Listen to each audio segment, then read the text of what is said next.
Okay. During this previous session, we discussed about the different types of transistor configurations. So we found that by keeping one terminal common for both input and output circuit, we can basically come up with three different BJT configurations. So the common emitter, common base, common collector. So then we decided to move forward with a very common configuration called common emitter configuration.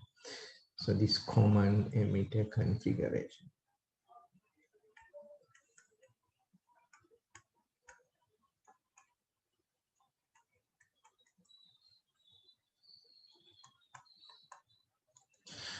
Okay, so this common emitter configuration. So this is the way.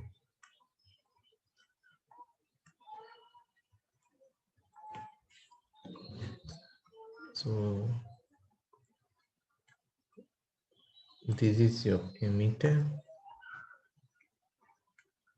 This is the collector and this is base.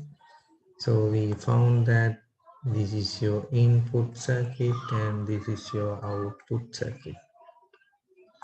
So based on this input and output circuits, we decide that so we can easily identify set of parameters which are the key performance indicators in input and output circuit. So if you want to characterize the input circuit, so the parameters basically the base current IB and the VBE, the voltage drop between the base emitter junction. So if you want to basically characterize the output circuit, so this is the voltage, so VCE, and this is the current IC. So then from this basically we found that if you want to characterize the input circuit, so you basically need to find a relationship between VBE and IB. And if you want to characterize the output circuit, so you can get this information. Okay. Yes. So the next is actually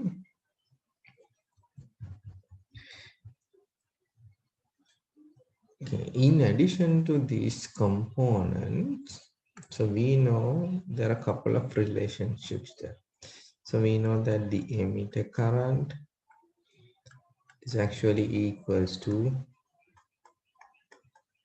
this, and IC is basically equals to beta times IB.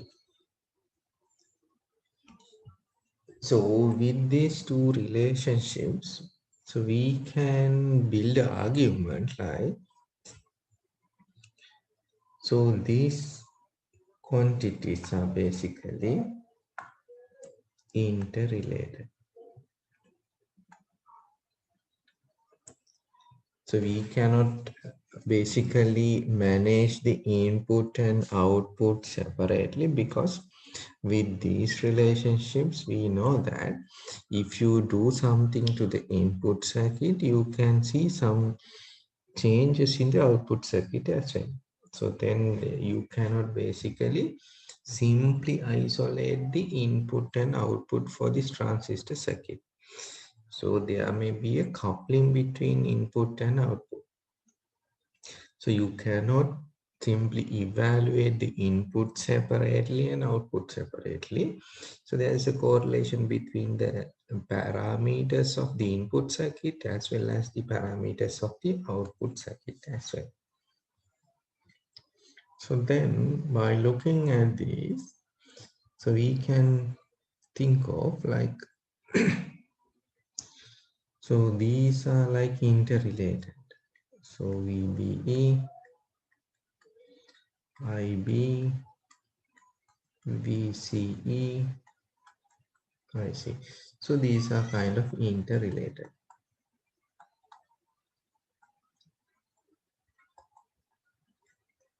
So then if you basically want to analyze or observe the behavior of the transistor, it's not that easy, because the parameters which we basically identify to specify the or characterize the input and output circuits are basically interrelated, or they have a kind of a correlation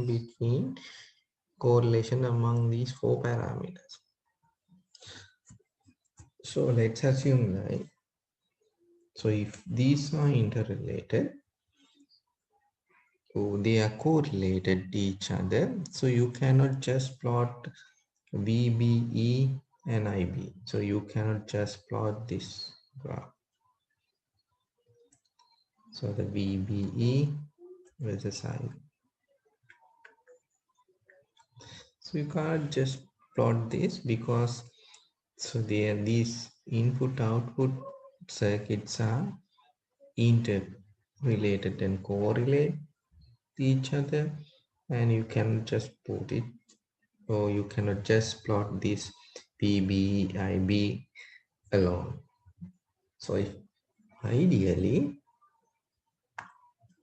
so if you want to get the real idea about these behaviors of these individual parameters, you need to plot a 4D graph. If you have 4 variables, if you have 2 variables, you can just have a 2D graph, 2D plane like here. If you have 3 variables which are basically interconnected, so you need to go for the 3-dimensional space. If you have 4 variables, so you can go to 4-dimensional space. If you have n variables which are intercorrelated or correlated or interrelated, so then you have to plot it in the n-dimensional space. So then you have to go for either 3-dimensional or 4-dimensional spaces, depending on the relationship between these 4 parameters. Sometimes this so you can identify 2 parameters together have a certain relationship, so then you can drop one variable with that relationship, so then you can stick into a 3-dimensional space, or sometimes depending on the relationship you can go for a 4-dimensional space. So then it's not that easy to plot it in a 4-dimensional space. So what in those scenarios, so what we can simply do is, so we can keep the certain set of variables constant and plot the 2 variables. So for example, one would be like, you can simply stick the output as it is. So you can fix the output.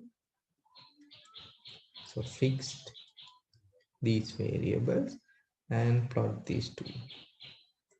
So then if it is the case, so it's something like that. So for VCE1, so this is the relationship between VBE and IBE. Okay, VCE1. Similarly, you can fix the VCE for different value. So let's assume VCE2, and this is the VBE relationship. So likewise, so you can fix VCE and plot VBE IB. So then you have a series of curves which basically depends on these different values of VCE. So VCE may be 1 volt, 0 volt, 10 volt, 15 volt, 20 volt. So each and every VCE value, so you can plot the variation or the behavior between the base emitter voltage and the base current. So if you have multidimensional spaces, what we can simply do is we can fix a certain set of variables and plot the other variables in two-dimensional place. So you can select two variables and set the other variables to a fixed value, and then you measure the uh, variables which we need to plot it on a 2D plane. So in this case, we select VCE and make it fixed, and then we measure the variation between VBE and IB. So we fix the collector emitter junction voltage, then definitely this collector current will be fixed. So then what we can do is we change the base emitter voltage and see what about the base current. Okay, so we fix the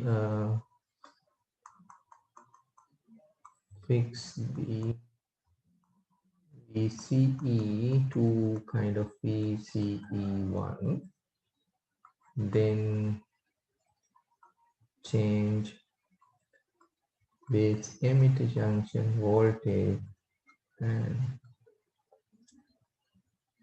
measure IB. So then plot it.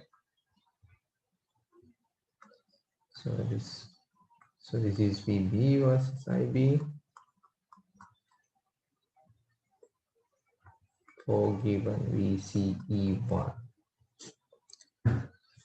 So we know that, so there's a diode in between this base empty junction. So previously, so we identified two conditions we need to maintain. One is this base emitter junction should be forward bias and base collector junction should be reverse bias to make this transistor active. So then before that, we basically replaced the transistor with dual diode model.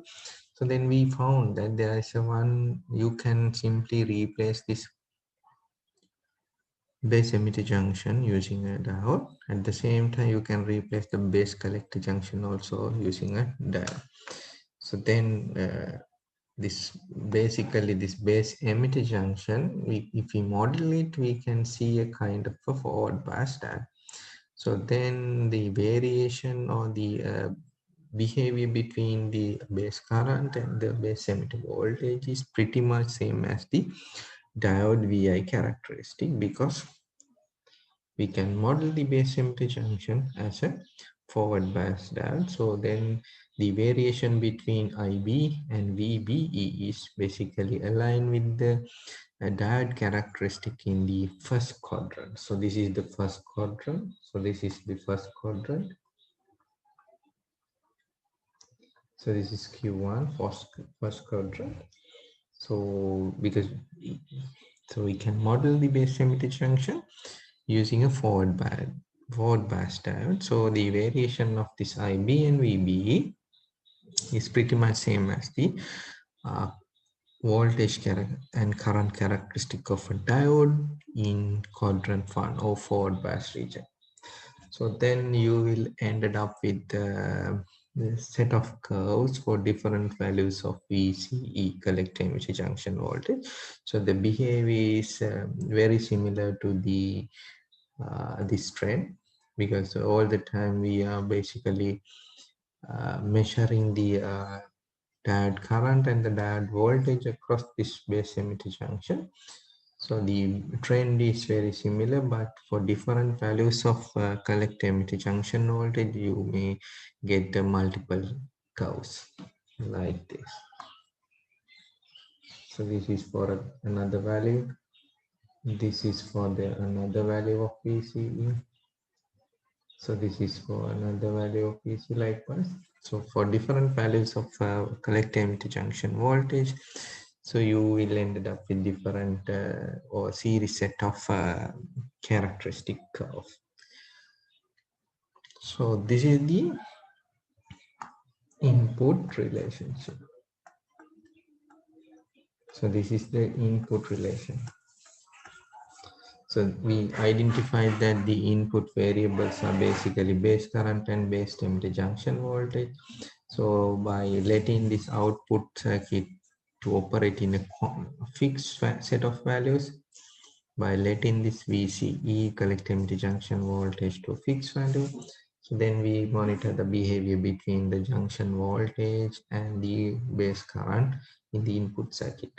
So this is the trend. So similarly, so you can get the output circuit relationship as well. So in that case, what we can do is you can fix the input variable. So we can fix the input variable means IB. So fixed IB, and then plot the variation between the collector empty junction voltage and collector current. So then we can basically plot this. So this is collector empty junction voltage. So this is the collector current. So you can fix the base current. So it's something like, so this is IB3. So you basically fix the base current at a certain level. So then for different base currents, so you may get this kind of set of curves. So this is IB equals 0. So then we have 10 micro, and then 20 micro,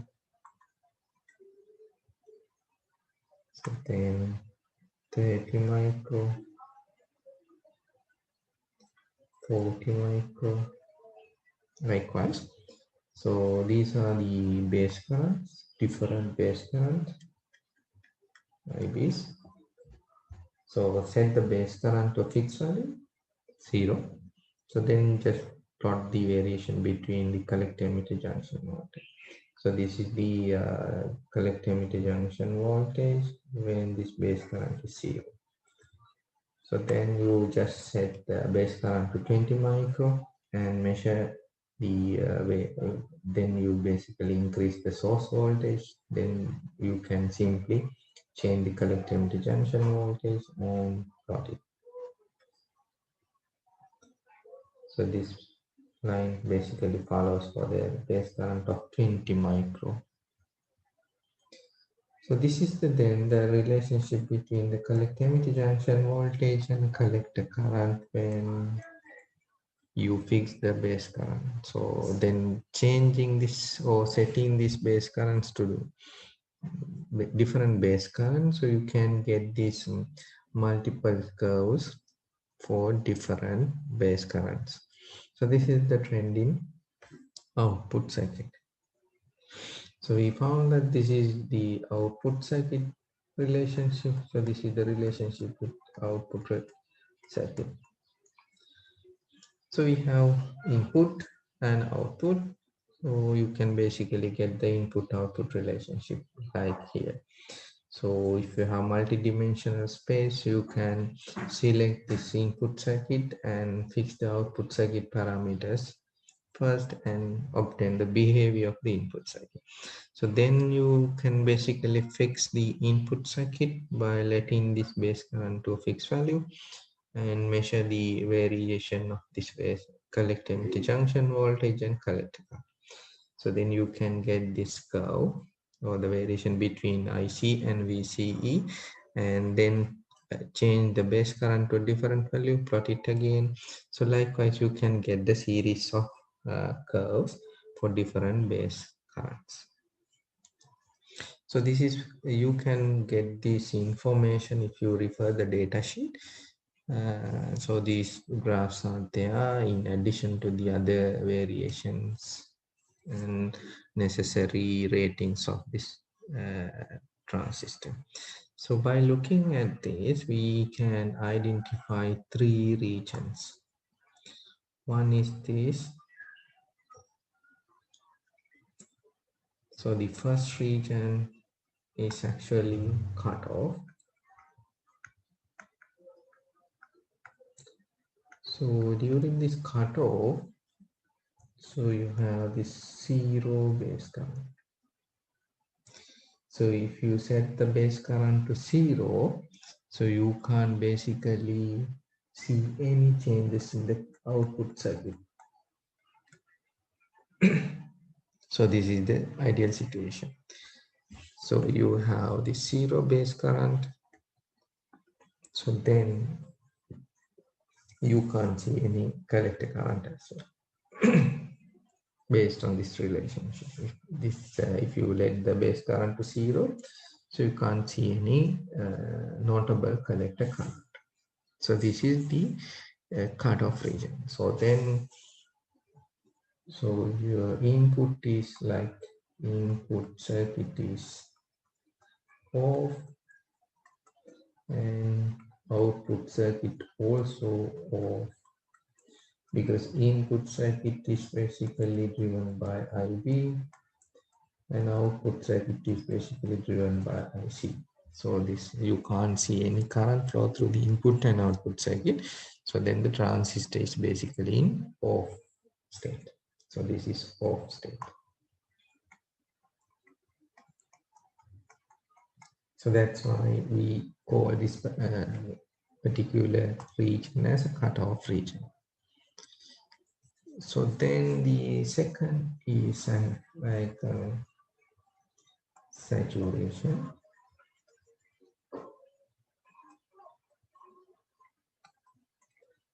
So the saturation, what happens? So this is the saturation region. So during the saturation region, what happens is actually, so the collector emitter junction voltage is almost zero, or can say that VC is saturation. So if you maintain a very small voltage across this collector emitter junction, so then you can see a very high collector current. So it jumps immediately to this saturation curve. So this basically goes to IC saturation. So if you maintain a very small voltage across this collector emitter junction, so then basically transistor move to the saturation level. So then your output circuit has a kind of a reasonably high current without seeing anything. I mean, like, so this is the way. So this is basically called, so now your output shows a kind of a current. So definitely input circuit or this, there may be a kind of a current flow through the base as well. By looking at this graph, you can simply identify. So there's a kind of a base current as well as your collector current is moves to its saturation. So it's immediately jump to its maximum value. So then your output shows a kind of a state of on in the cutoff. So you can't see any collector current, but once you set the transistor to operate in saturation region, so the output circuit shows a collector saturation current. So which means like you can model these two regions, cutoff as a off state of a switch and the saturation as a on state of a switch. So the third is actually active region. So during this active, so this is the active region. So this is the active region.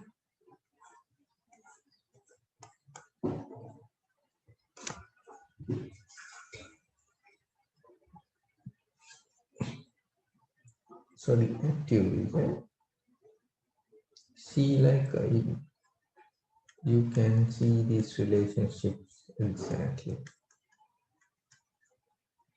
So once you increase the base current, you can see a kind of an increment in collector current as well. So this is the active region.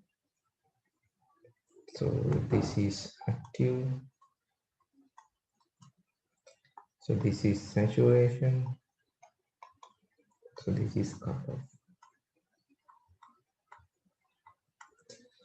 So this is the difference between these regions is actually, so if you place your transistor to operate at cutoff, you can't see any current flow through the output circuit. So basically we connect a load or whatever the element to the output circuit. So then there won't be any current flow through the output circuit. So we can define this particular scenario as a switch which is in the off state. So once you move your transistor to operate in a saturation region, irrespective of the base current, so it simply jumps to the saturation current of the collector. So then you can observe kind of a constant current flow through the output circuit, which is equals to IC saturation, collector current, saturation current. So then whether you can, once you connect a load to the output circuit, you can see a kind of a current circulating through the output circuit. So then we can claim that once you place the transistor to operate in saturation region, it acts as a kind of a switch which is in the on state. So then the third region is actually called as active region. So this active region, so what happens is, so you can see a kind of a linear variation between the IB and IC, like here. So the linear trend between IB and IC. So once you increase the base current, so you can see a kind of increment according to the DC current gain, beta. So this is the nature of. So active region, you can see a kind of a linear relationship between base current and collector current. Once you consider the cutoff, this base current is 0 and then this collector current is again 0. So it's kind of a 0 scenario or the off scenario. Once you move the transistor to active saturation region, so irrespective of the base current, so your collector current is pretty much high and reach to its saturation current. So this is the scenario. So then from this we can basically identify that if you want to design an amplifier,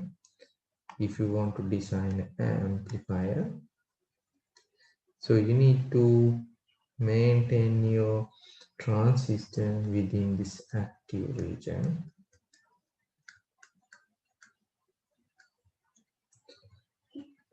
Because within that active region only you can see a kind of a linear behavior between the base current and the collector current.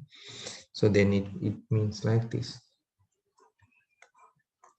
So this is base current, this is collector current, so it's something like that. So then if you basically increase your base current, so accordingly you can see a increment in collector current. So what we want through the amplifier also same. If you input a kind of a current time varying signal, so then you can basically get the, for example, this. If I change the base current like this, so then this, once you project it, so then you can simply see this kind of variation in collector. So this is the variation in base, this is the variation in collector. So if you, and again we know that this is in microampere range and this is in milliampere range. So then if you do a kind of a small amplification in the input circuit by boosting your base current, so you can see a kind of a reasonably high amplification in the collector, which is measured in milliamperes. So then see that you can do a kind of amplification once you place your transistor in active region. So if you want to have a switch, so what we can simply do is you can place your transistor in cutoff and saturation region. If you place your transistor in cutoff, so your switch is off. If you push the transistor to saturation, your switch is on. So then by moving the transistor between cutoff and saturation, you can generate a switching operation. Once you push it to cutoff, off, push it to saturation, switch is on, transistor is on. So if you can shift or move between your transistor's operating point between cutoff and saturation, you can basically get a switching operation using transistor. So this is the way we can use transistors as a switch. So the operating point of the transistor is simply switch between cutoff and saturation. So then it shows a kind of a switching operation. If it is an amplifier, place your transistor or the operating point of the transistor to the active region and maintain within this active region. And if you want to use a transistor as a switch, so you can just alternate the operating point of the transistor between cutoff and saturation. So this is the usage of these three different regions. Okay, so then we will move to this DC load line. So this is DC load line.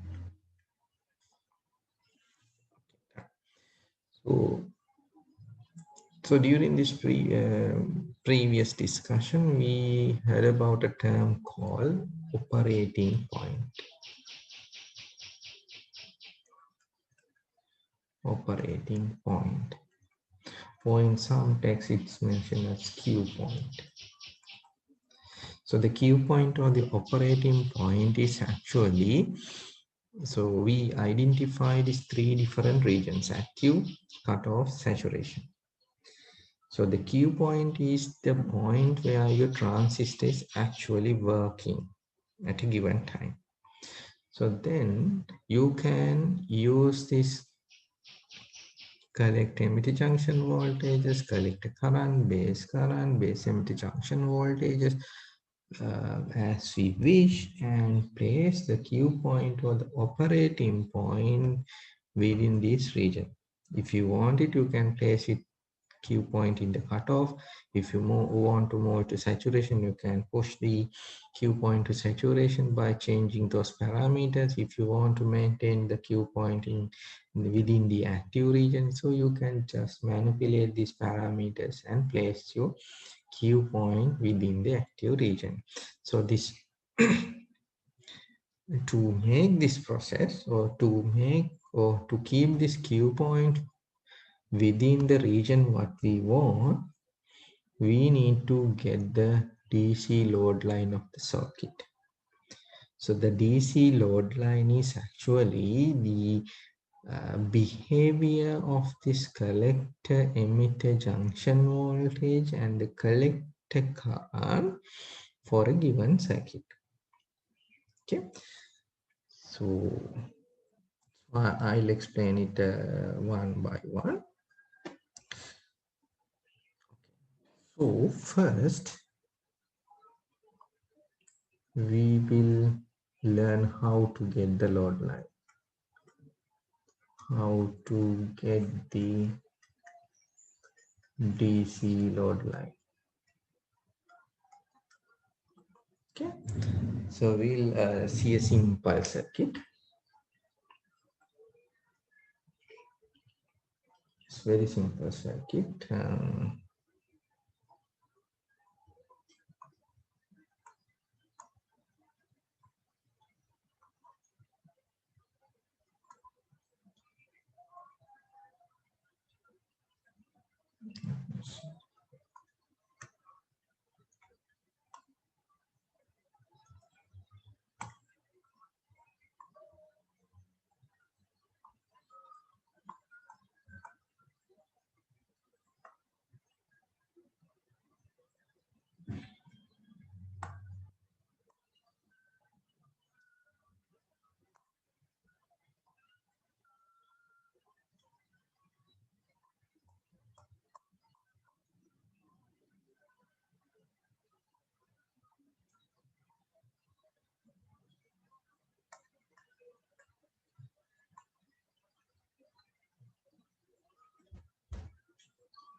Okay, so first keep in mind, so this load line is actually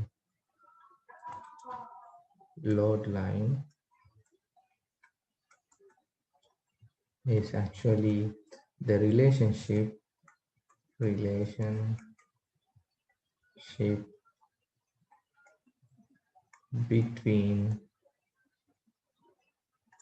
VCE and IC in the output circuit. So the load line basically represent the VCE, collector emitter junction voltage, and collector current relationship in the output circuit. So we identify a couple of important points. One is it refers the output circuit, so you don't need to worry about the input circuit.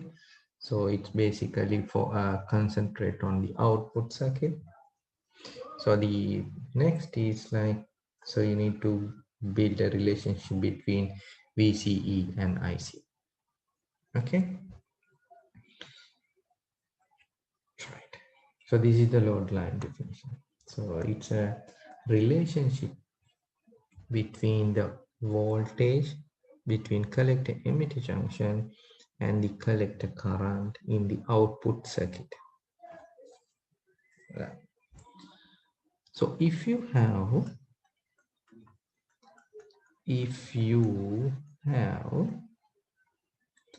capacitors and inductors, what we can do? So this is basically referring the DC parameters of the circuit. So we are not concentrating or focusing on AC parameters. So this is basically treat only for DC quantities. So only for DC quantities.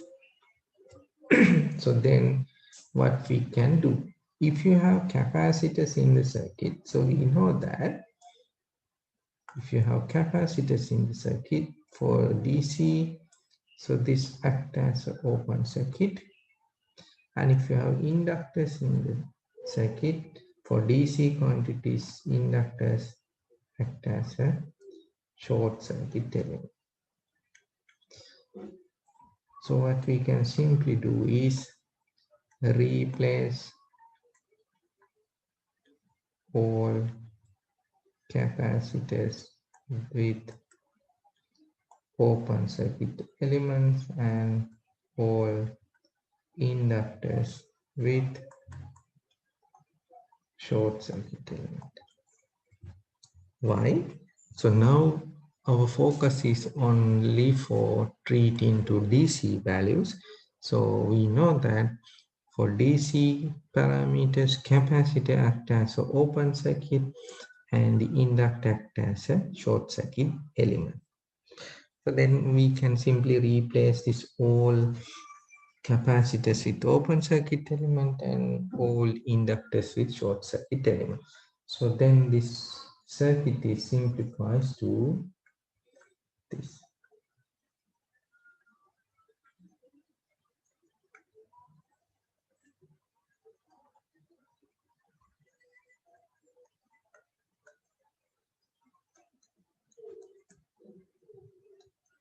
And here,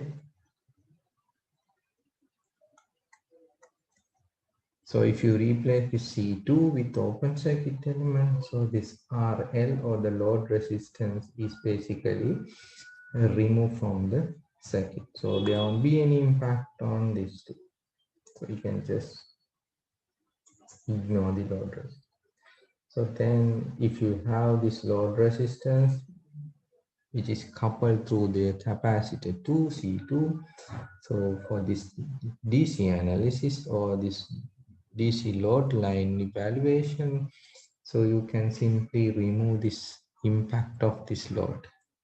Because we connect this load through a capacitor, and for the DC analysis, we can replace the capacitor with open circuit element.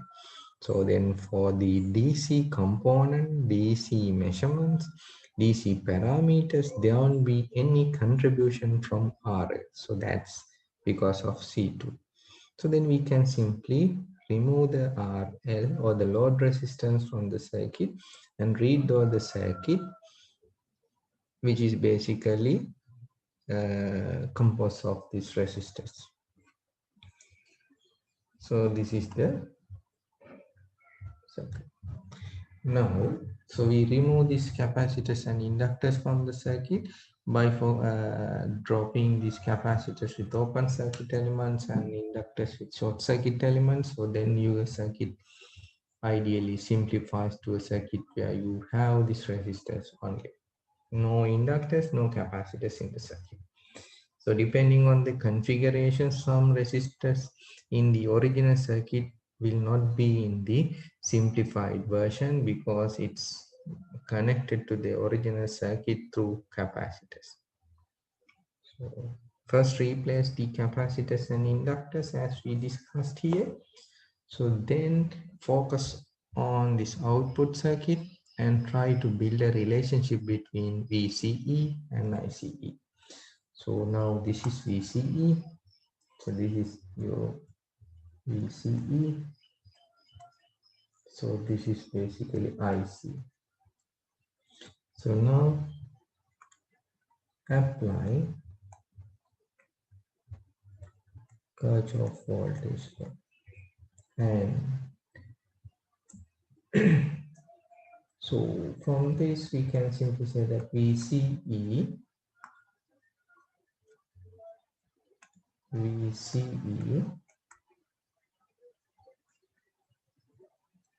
plus ICRC, the drop across this collector resistor equals to VCC. This is the supply voltage. So this is supply voltage.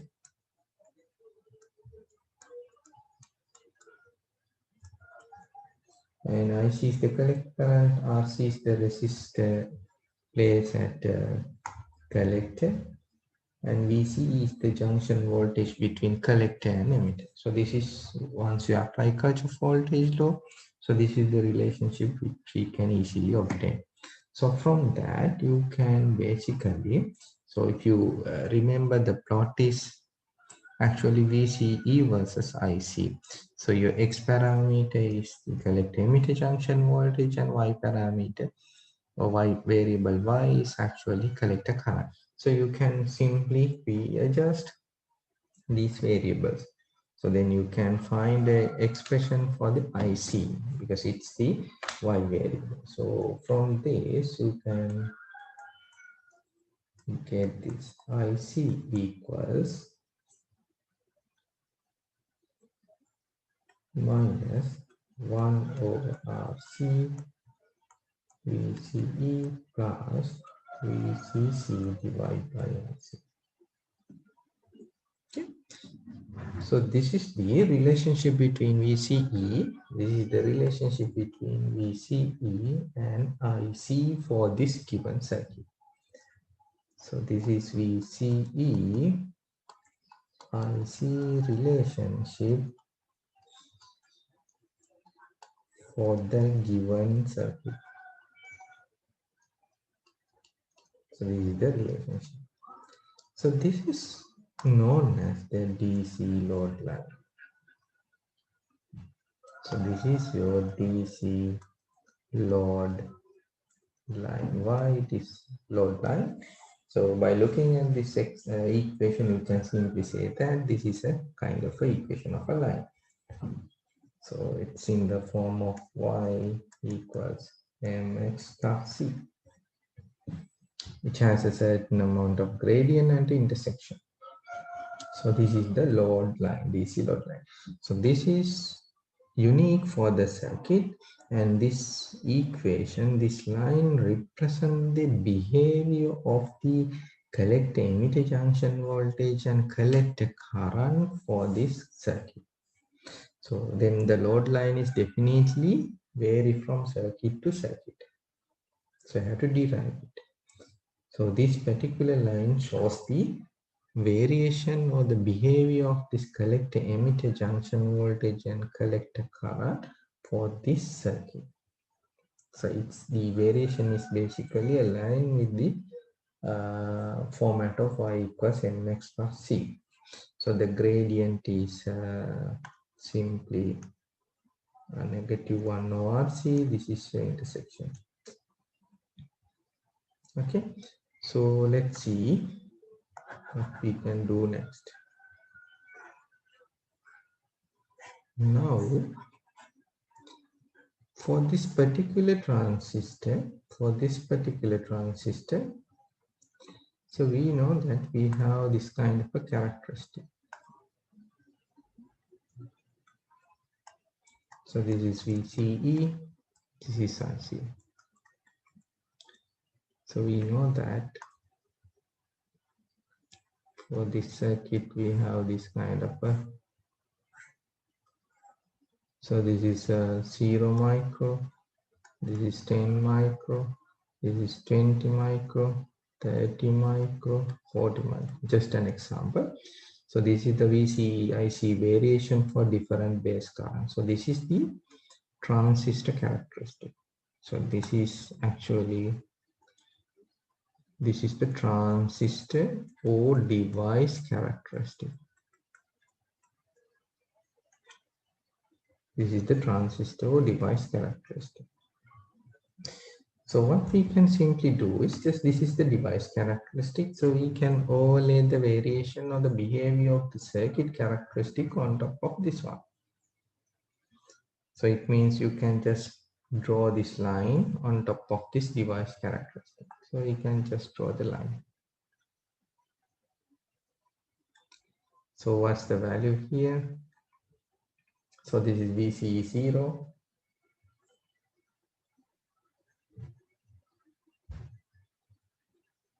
IC 0 case, then this is VCC.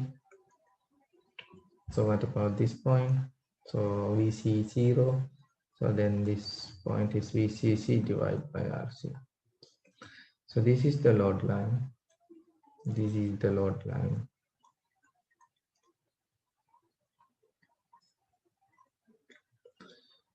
So what we simply did here is we first take the device characteristic or the transistor characteristic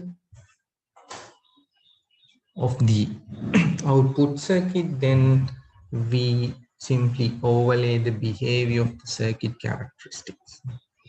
So we just take the device characteristic, and on top of this device characteristic we draw the DC load line. DC load line is the circuit characteristic of VCE and IC. So this represents the circuit characteristic, this red line or DC load line, and blue lines represent the device characteristics. So we take the transistor characteristic, and on top of that we draw the circuit characteristics. So from these you can easily identify where you can place your transistor. For example, if you place your transistor, if you assume that this is the operating point of the transistor, so this means, so this is your VCEQ, the Q point, collector emitter junction voltage. So this is the 10 micro is the IBQ, Q point base current. So this is the Q point collector current value. So then by fixing your base current device parameters, you can simply identify the operating point. So if you now, for example, we need to place our transistor at this point, which is shown in the uh, graph. So then by once you place this Q point on, so you can't put Q points here because Q point is the operating point of the transistor. So then it definitely should be on top of the DC load line. So you can't put this Q point in the other regions. So it should definitely on the red line. So once you decide where you can put the transistor on this red line, so you just mark it. So then once you mark it, you can simply fix the rest of the DC quantities. So you can simply fix the collector interjunction voltage, collector current, and the base current. So then Q point,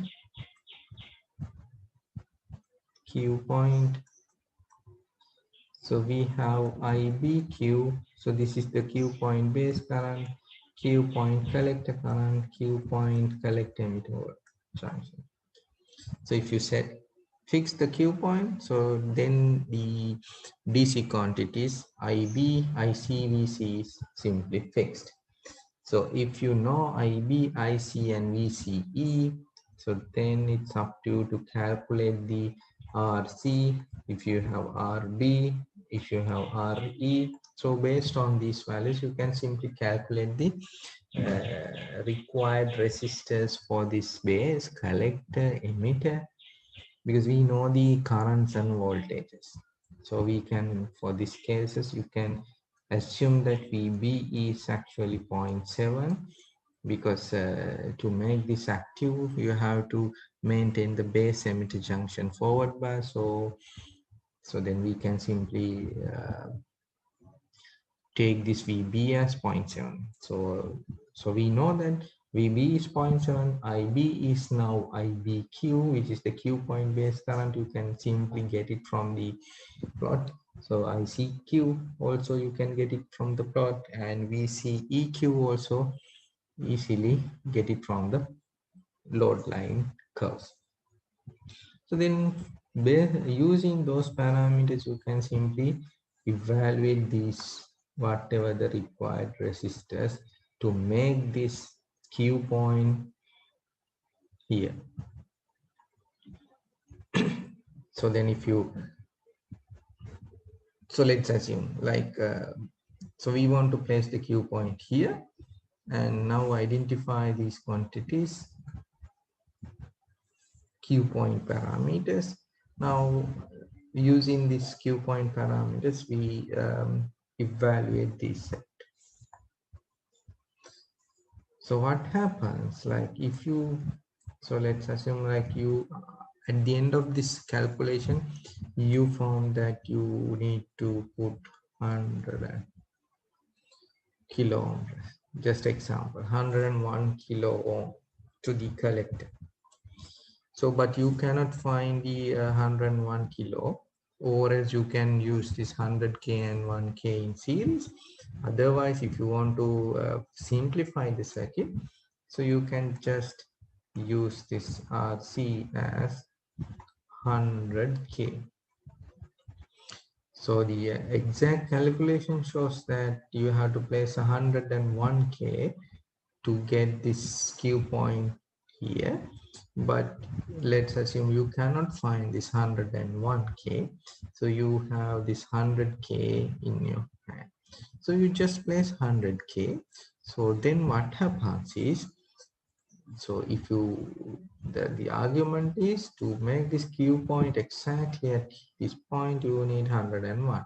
If you practically put 100K only, so this Q point is moving along this load line,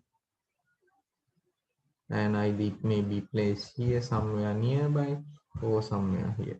So then keep in mind, then once you place the resistors, Based on the availability, your Q point may be slightly vary and it moves along this DC load line to the upward or downward direction if you change the values or if you deviate it from the calculated values. So then ideally, you cannot find the exact resistors, you get it from the calculation. So once you plate the practical set of resistors, your Q point may be simply lie nearby along this DC load line, not the exact point. Okay, so this is what I want to highlight is now we found that how do we get the DC load line.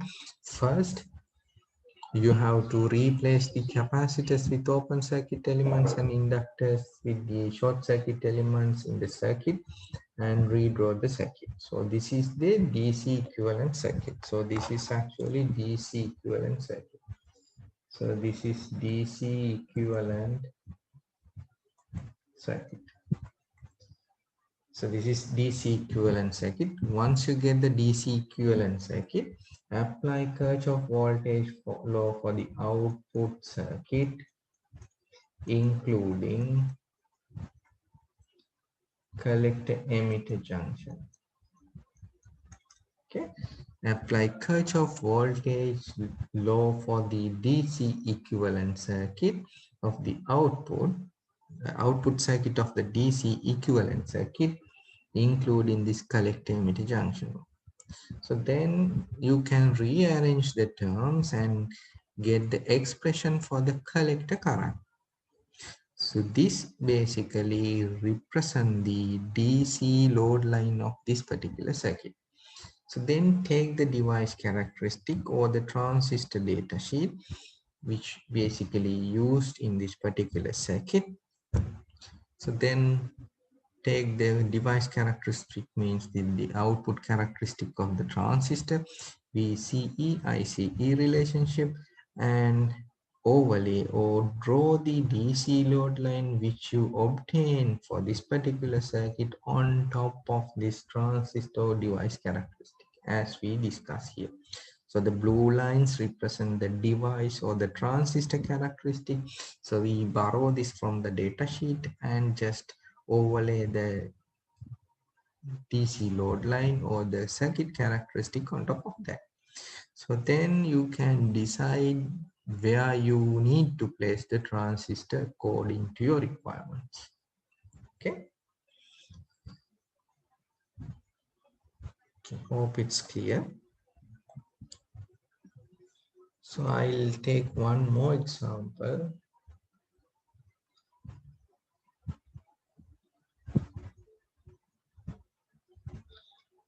So there's one more circuit. So I'm not interested about the input circuit. So this is one. This is plus VCC supply voltage, and you have this RC. So then the transistor is here, and you have RE. So you have CE, RE.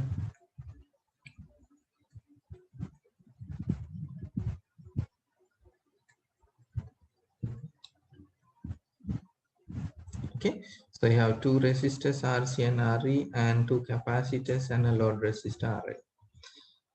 So then draw the DC equivalent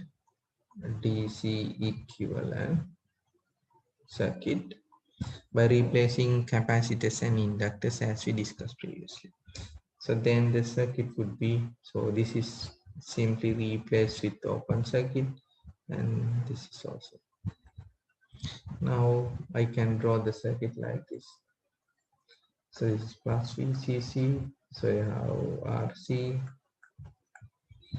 and you have a transistor here, you have RE, and yeah, so simply RL is isolated from the circuit, and there won't be any reasonable impact from the CE as well for the DC circuit. So this is the equivalent circuit. So then we take So then we apply Kirchhoff voltage law for the output cell. So this is your VCE. So this is IC. So if you just draw this, if you take the equations, so this is actually VCE plus IERE. So this is IERE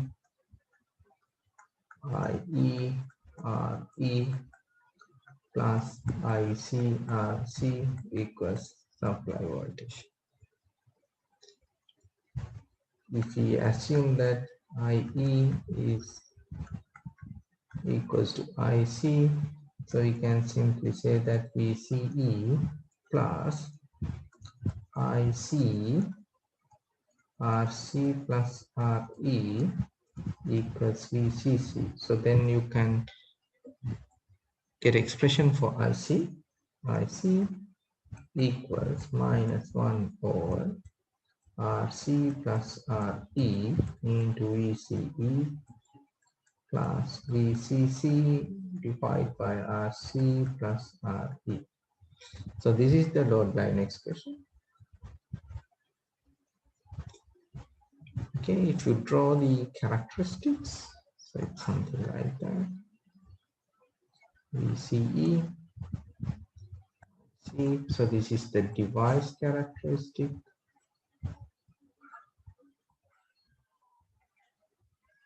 For different base values, base currents. So this is your DC load line. Here it's VCC. Here it's VCC divided by RC plus R. So you can set the Q point.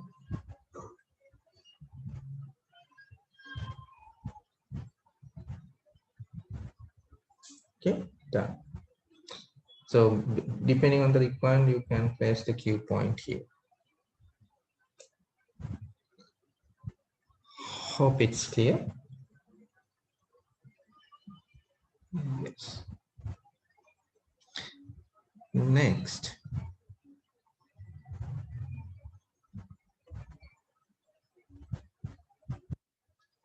So see what happens.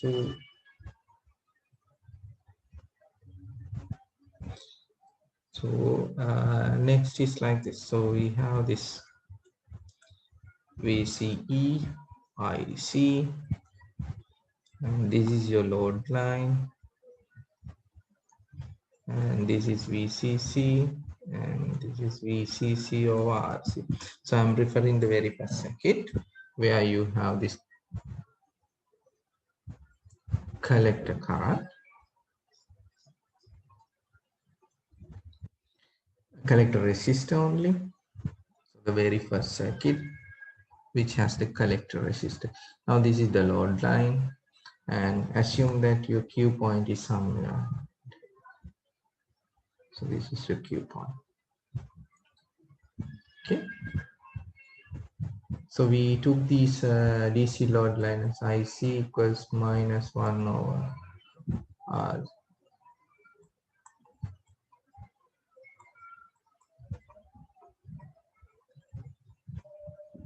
See? Okay, so then what we can simply do here is, so let's think about, so these are the base.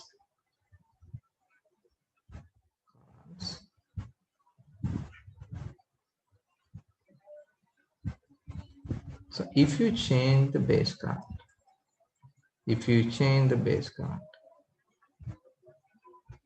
what happens?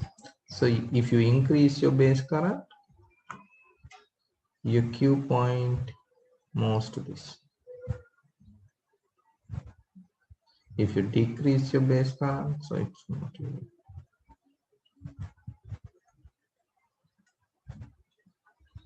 So initially you place the Q point at this point, and if you change the base current, your DC load line is move along this red line to the top direction or the upward or the downward direction. So by changing the base current, you can adjust your Q point along this DC load and either push it to the top upward or bring back to the downward. So this is one way. So what about if you change the resistance? What about if you change this RC?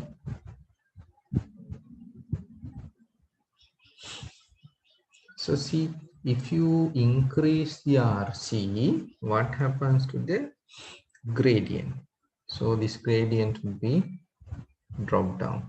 If you decrease RC, your gradient is increasing.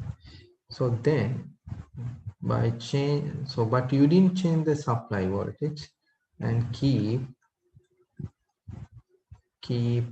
VCC fixed. So you just change the RC or the collector resistance by keeping the supply voltage as it is.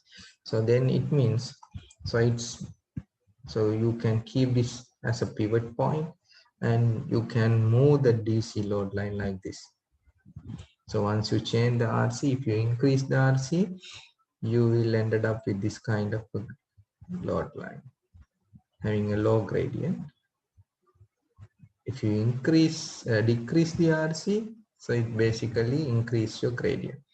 So then along the same base current, so this is the base current which we initially placed. Along this, you can move the Q point to here or here. So move to here or move to here. So by adjusting your RC, you can swing your DC load line, making this VCC point, this point as a pivot point, and change your Q point along this IBQ plot, along this one.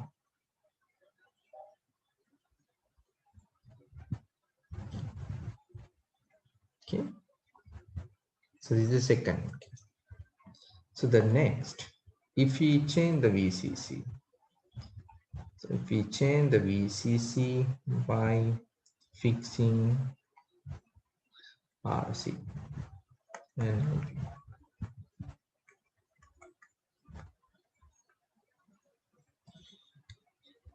so if you change the VCC, so for example, if you increase your VCC, it means your intersection point is simply shifted upward.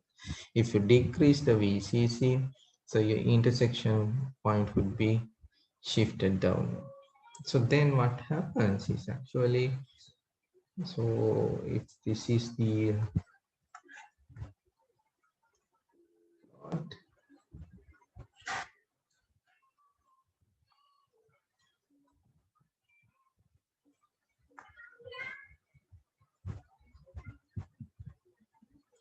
this is the plot and this is the Q point.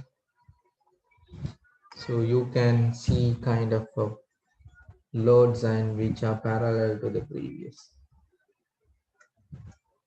If you decrease the VCC to this level, so this is the intersection. So then Q point is simply move to here. If you increase your load DC supply VCC to RC, so this is VCC1, this is VCC2. So then your Q point simply push it to here. So see, like you can change IB, RC, VCC. So you can change the base current. So you can, if you want to change the base current, ideally you have to design your input circuit properly.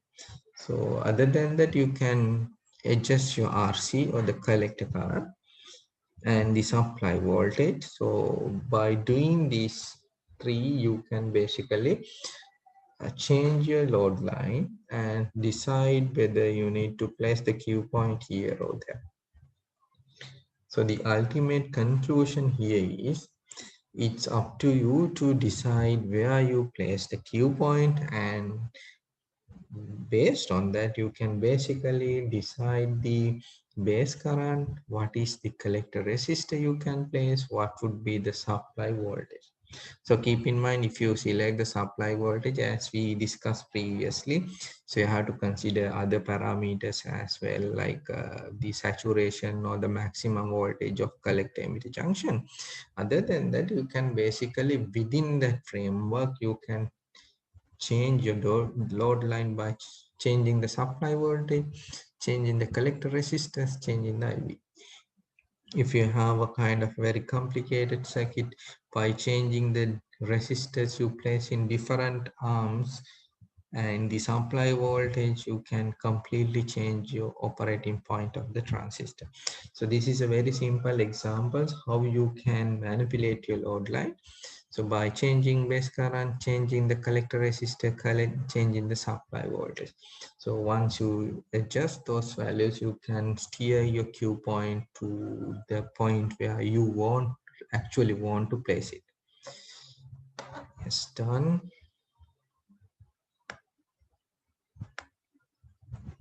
Okay. Okay. Now the scenario is this. For example, now we identified that. So we can move the Q point by changing base current, changing the collector resistor, changing the supply voltage. Okay. So let's assume, so you have circuit. So this is the base current. So this is your load line. So we place the Q point here. If you keep the Q point at position A, so then we know that this is actually in the active region. And if you manage to maintain this Q point within this active region,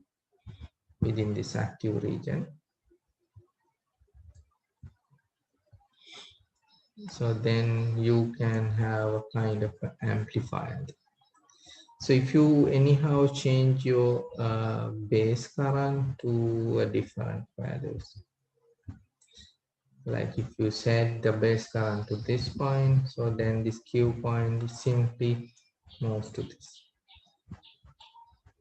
So if this Q point moves to this, what happens to the circuit? So this transistor simply moves to saturation. So then it acts as a kind of a switch which is in on state. So then you next time you change your base current to this portion.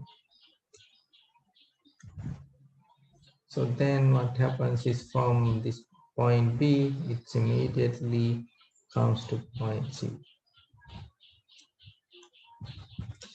So then this transistor acts as a switch which is now in off state. So if you basically alternate this points B and C, if your operating point is simply alternate between point B and C, so this transistor acts as a switch which is toggle between on and off. So this is the way you can use this transistor as a switch, electronic switch. Otherwise, if you place the transistor in between this active region, by placing your Q point accordingly on the load line, you can get a kind of a proper amplification for the circuit. So the next time we'll go through this biasing circuits and how do we get this input output relationship in a graphical form. So next time we'll discuss the biasing circuits and the corresponding IB, VB, EIC variations in the circuit. Thank you.